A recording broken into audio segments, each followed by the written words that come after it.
হাসিনা বিতরণের 1 বছর পূর্তি উপলক্ষে আয়োজিত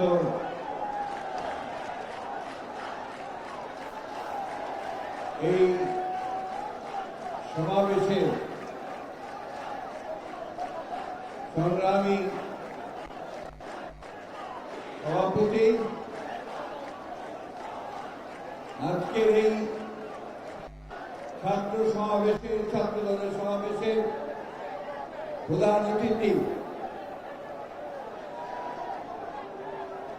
আমাদের এই ছাত্র গণ অভ্যুত্থানের 15 বছর ধরে যিনি আমাদের সঙ্গে থেকে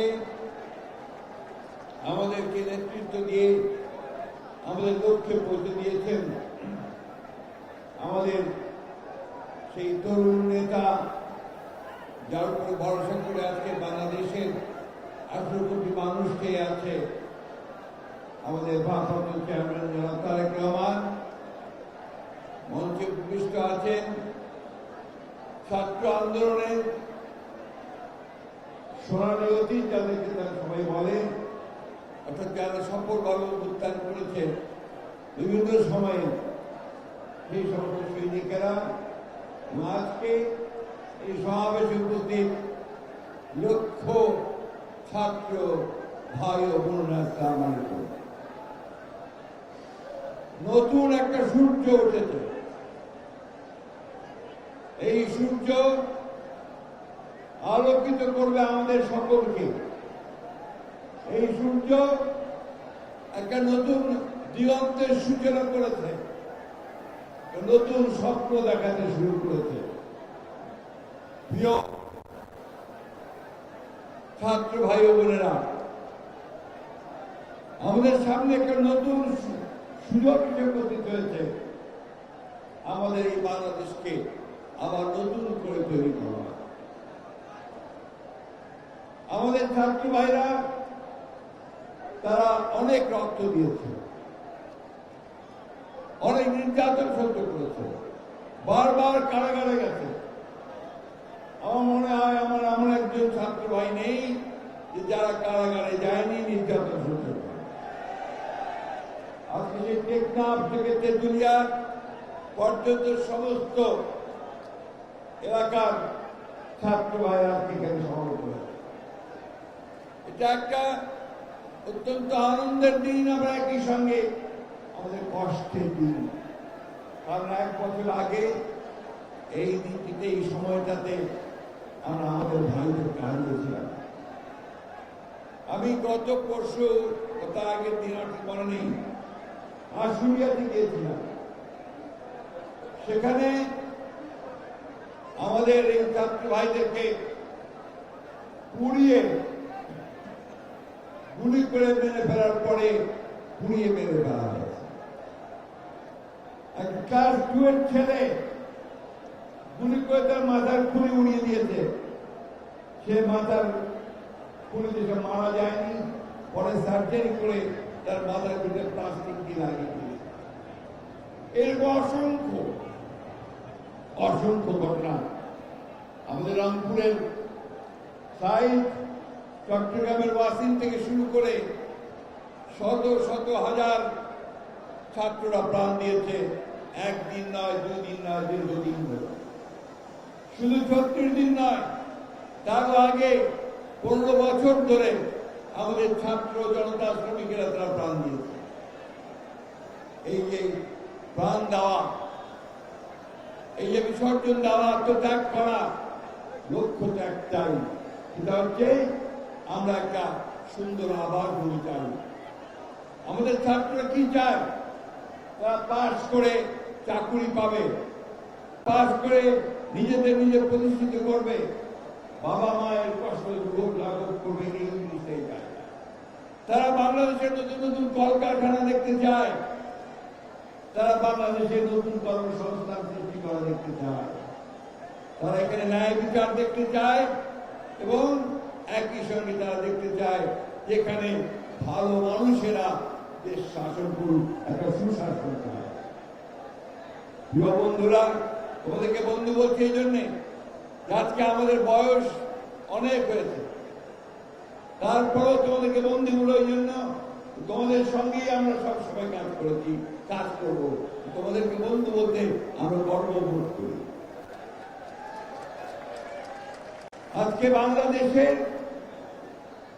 এক বছর যেটা আমি এখানে বললাম যে একটা নতুন সম্ভাবনা সৃষ্টি হয়েছে।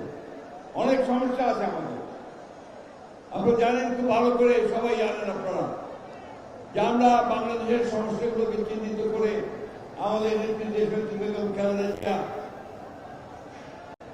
2016 সালে ভিশন ফর বাংলাদেশ 2030 দিয়েছিলেন। অর্থাৎ সেখানে তিনি বলেছিলেন যে রাষ্ট্র কাঠামোটা পরিবর্তন করা দরকার।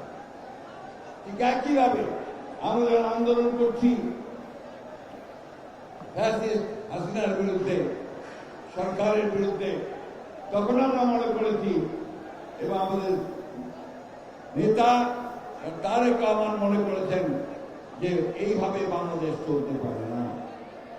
এই জন্য কি করেছেন, সমস্ত রাজনৈতিক দলগুলোর সঙ্গে কথা বলেছেন, কথা বলে 31 দফা কর্মসূচি দিতেন। সেই কর্মসূচির মধ্যে বাংলাদেশকে নতুন করে সাজানোর স্বপ্ন তুলে। সেই স্বপ্ন ছিল যে আমার কৃষকদের কৃষি পণ্যের ন্যায্য মূল্য হবে, ধান চালের ন্যায্য মূল্য হবে, শ্রমিক তার মজুরি পাবে, ছাত্ররা পড়ার সুযোগ পাবে, স্বাস্থ্য সেবা পাবে এবং পড়াশোনা শেষ করে কাজ করার সুযোগ পাবে, কর্মসংস্থান সৃষ্টি হবে। বন্ধুগণ, আজকে সেই স্বপ্ন আমাদের তারেক রহমান সাহেব আমাদের দেখাচ্ছেন। তিনি ফ্যামিলি কার্ডের কথা বলেছেন, অন্যান্য অনেকগুলো নতুন চিন্তা ভাবনা তিনি সামনে নিয়েছেন। তিনি আমি শুধু এটুকু বলতে চাই, প্রিয় বন্ধুরা, আজকে আমাদেরকে ঐক্যবদ্ধ থাকতে হবে। অনেক চেষ্টা করা হচ্ছে বাংলাদেশে বিভক্তি সৃষ্টি করবার।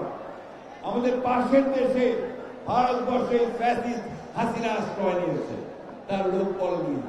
সেখান থেকে সে মাঝে মাঝেই হুমকি দিচ্ছে যে তারা বাংলাদেশে আক্রমণ করেছে। তা শুধু তাই নয়, এখানে তারা বিভিন্নভাবে গোলযোগ সৃষ্টি করার চেষ্টা করছে। আজকের এই সমাবেশ থেকে আমাদেরকে শপথ নিতে হবে যে আমরা কোনোদিনই আমরা এই ফ্যাসিস্ট হাসিনাকে আর এই দেশে রাজনীতি করার কোনো সুযোগ দিব না। শপথ নিতে হবে যে আমরা কারোর কাছে কোনো মাথা নত করবো না।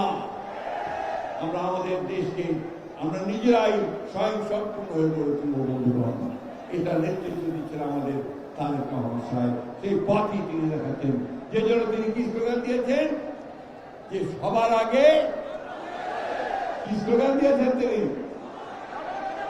সবার আগে বাংলাদেশ, তাই না? ওই বাংলাদেশের সামনে এগিয়ে যেতে হবে। এই দায়িত্বটা কার? এই দায়িত্ব হচ্ছে আপনাদের, এই দায়িত্ব হচ্ছে ছাত্রদের। মেধা এবং বুদ্ধিমত্তার চর্চা করে সামনের দিকে যেতে হবে। মেধা ছাড়া আমরা সামনের দিকে পারবো না। জ্ঞান বিজ্ঞানের চর্চা, মেধার চর্চা, এর মধ্যে দিয়ে আমাদেরকে সামনের দিকে দিতে হবে। আমাদের সামনে এখন লড়াই যে বাংলাদেশে একটা গণতান্ত্রিক রাষ্ট্র প্রতিষ্ঠা করা। আমরা সেই লক্ষ্যে গিয়ে চলেছি। আমাদের নেতা তারেক রহমান সাহেব দিল্লিতে বসে প্রধান প্রফেসর মোহাম্মদ ইউনূসের সঙ্গে আলোচনা করে নির্ধারণ করেছেন ফেব্রুয়ারি মাসে নির্বাচন হবে। গোটা বাংলাদেশের মানুষ অপেক্ষা করে আছে যে ফেব্রুয়ারি মাসে নির্বাচন হবে। তার আগে গোটা বাংলাদেশের মানুষ অপেক্ষা করে আছে আমাদের নেতা তারেক রহমান সাহেব দেশে ফিরে আসবেন, তাই না? সবাই তাই চাই না? উনি আসবেন, আমাদের নেতৃত্ব দিবেন, আমাদের পথ দেখাবেন। বন্ধুরা, আসুন আজকে আমরা এই শপথ গ্রহণ করি যে আমরা সবাই ঐক্যবদ্ধ হয়ে আমরা তারেক রহমান সাহেবের নেতৃত্বে আমরা এই দেশকে সত্যিকার অর্থেই শহীদ প্রেসিডেন্ট জিয়াউর রহমানের যে স্বপ্ন ছিল, দেশের বেগম খালেদা জিয়ার যে স্বপ্ন, সেই স্বপ্নগুলোকে আমরা বাস্তবায়িত করি। একটা সত্যিকার অর্থে একটা সুখী, সুন্দর, সমৃদ্ধ বাংলাদেশ, গণতান্ত্রিক বাংলাদেশ নির্মাণ করি। এই কথা বলে আপনাদের সবাই আবারও ধন্যবাদ জানিয়ে শেষ করছি। খুদা হাফেজ। বাংলাদেশ জিন্দাবাদ। বাংলাদেশ জাতীয়তাবাদী ছাত্র দল জিন্দাবাদ। দেশের তারেক রহমান জিন্দাবাদ। শহীদ স্মৃতি অমর হোক।